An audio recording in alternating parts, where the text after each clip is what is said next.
में क्या है, राजस्थान है एक, टू कोटा है, ठीक है, राजस्थान टू कोटा। यहाँ पे देखेंगे आप, उसने आगे क्या बोला है, गलत कर दिया मैंने, राजस्थान कोटा टू मुंबई, मुंबई लिखेंगे यहाँ पे, सीधा राजस्थान टू मुंबई कर दिया मैंने।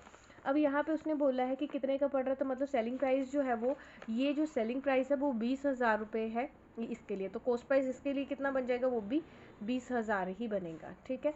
अब मैं यहाँ पे शॉर्टकट लिख रही हूँ, लेकिन आप एग्जाम में वहाँ पूरा लिख सकते हैं। For the Kota Rajasthan to Mumbai the selling price for Rajasthan 20,000 और then cost price of Mumbai is 20,000, ठीक है। हम पूरा लिखेंगे क्योंकि वीडियो बहुत लंबा बन जाता है फिर। चलेंगे आगे, उसके बाद आ गया from Mumbai to Pune, Mumbai to Pune दिया, देन उसके बाद वो बाद में करते हैं, मुंबई टू पुणे वाला यहाँ पे आगे कर लेंगे क्योंकि बाद में करेंगे। उसके बाद आगे देखेंगे जीएसटी जो है वो 12% है, सेलिंग प्राइस यहाँ पे जो है वो कितना बनेगा, जीएसटी आपके पास 12% बन गया। अगर जीएसटी 12% है और यहाँ पे उसने अगर अलग अलग स्टेट में जा रहा है तो क्या निकलेगा, इंटर स्टेट, यहाँ पे आप ब्रैकेट में लिख सकते हैं कि इंटर स्टेट ट्रांजैक्शन हो रही है, तो मतलब आपको क्या निकालना पड़ेगा, आईजीएसटी निकालना पड़ेगा। तो आईजीएसटी यानी इस पूरा परसेंट पे निकलता है, 20,000 का 12,000 कितना बन जाएगा, 12%, सॉरी, तो ये बन जाएगा 20,000 का 12%, 2 ज़ीरो से 2 ज़ीरो निकल गई हमारी, और 12 दूना 24, यानी कि 2400 रुपया आपका क्या निकलना, आईजीएसटी निकल गया। और ये आईजीएसटी क्या होता है, इनपुट टैक्स रहेगा, आईजीएसटी यानी कि इनपुट टैक्स। आगे आ जाएंगे अभी। अब उसने बोला कि आपको रेट ऑफ जीएसटी 12% था and the profit made at Mumbai, Mumbai के ऊपर जो है वो प्रॉफिट भी बन रहा है, इसने जो है 2400 रुपये आपका क्या आ गया, इनपुट टैक्स बन गया। क्लियर हो गया यहाँ से। अब उसने आगे क्या बोला था यहाँ पे कि आगे मुंबई टू वो पुणे करता है, तो मुंबई से अब आगे आ जाएंगे, फॉर मुंबई टू पुणे जो है वो आपकी ट्रांजैक्शन अब होगी।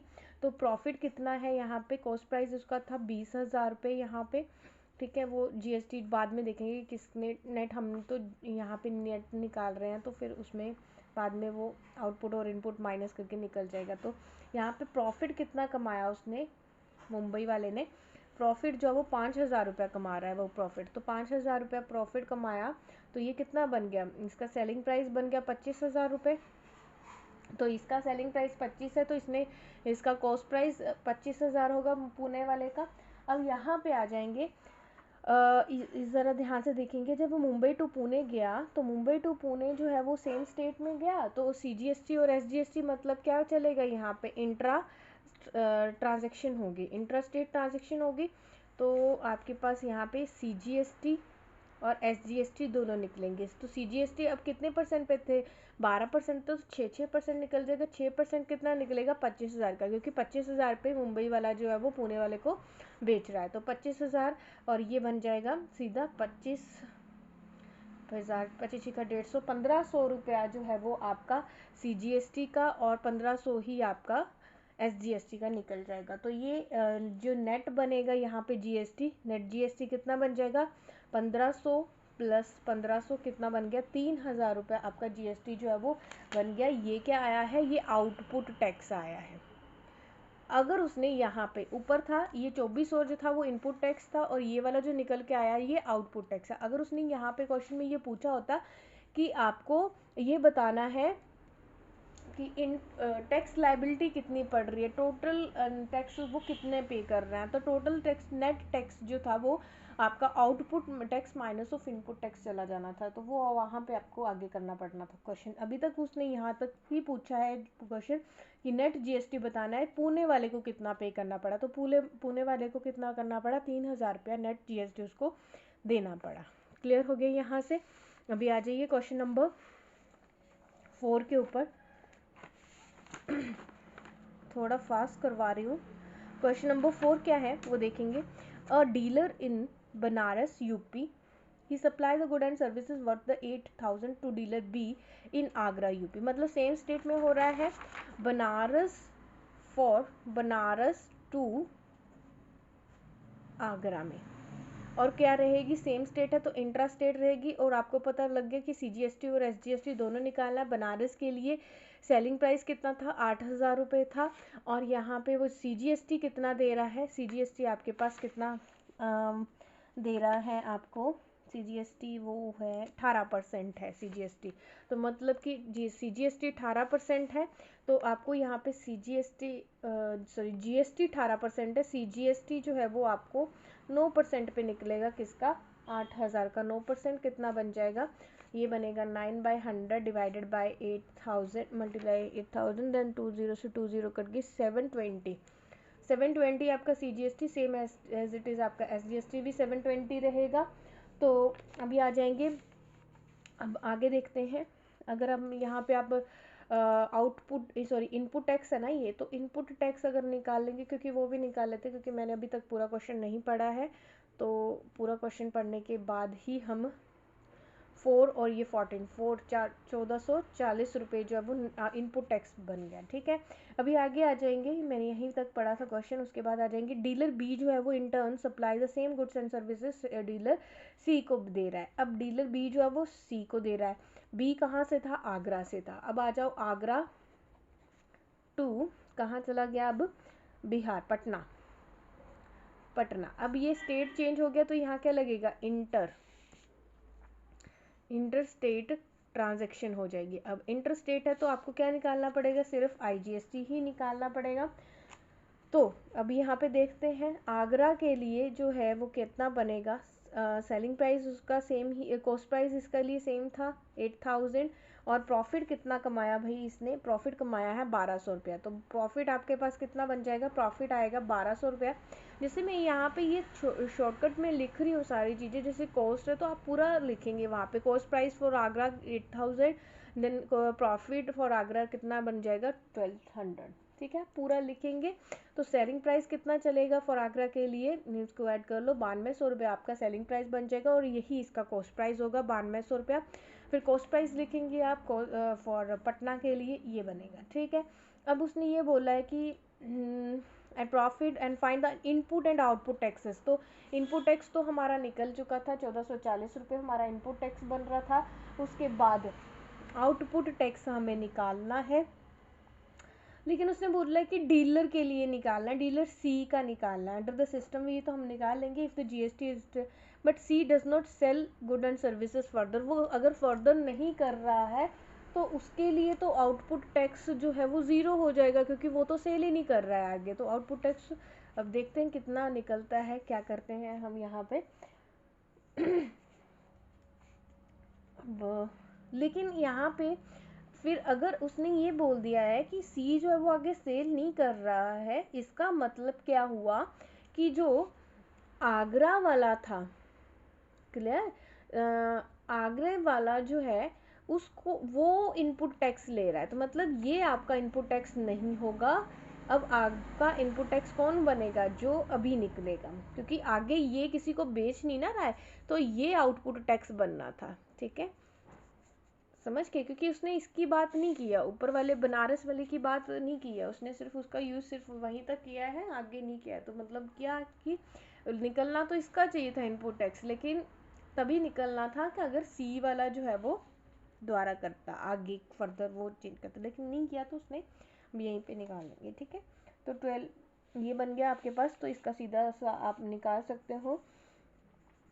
CP जो है वो आपका 9,200 आ गया। तो IGST आपका कितना निकल जाएगा, ये निकलेगा 18% ऑफ 912 का, तो 18/100 मल्टीप्लाई 900, तो 100 से 100 निकल गया, 18 मल्टीप्लाई 9, तो ये बन जाएगा 36 और 162 6565, हाँ 656, ये आपके पास बन गया IGST। तो ये आपका बन गया इनपुट टैक्स, आपका इनपुट टैक्स कितना बन गया, 1656 रुपये इनपुट टैक्स बन गया। लेकिन उसने ये बोला था कि जो पटना वाला है यानी सी जो है वो आगे नहीं फर्दर कर रहा है सेल, तो आउटपुट टैक्स अगर वो नहीं बेच रहा है तो आउटपुट टैक्स तो उसको मिला ही नहीं, तो मतलब वो क्या बन गया, ज़ीरो बन गया। ये समझ आ गई आपको, क्लियर हो गया क्वेश्चन नंबर 4 भी। क्वेश्चन नंबर 5 क्या है आपके पास, a dealer A is the dealer in Meerut UP. He supply goods and services worth 15,000 to dealer B in Ratlam MP. मतलब कि आपके पास यहाँ पे मेरठ टू जाएंगे आप रतलाम, ये कहाँ पे है, मध्य प्रदेश एमपी में है।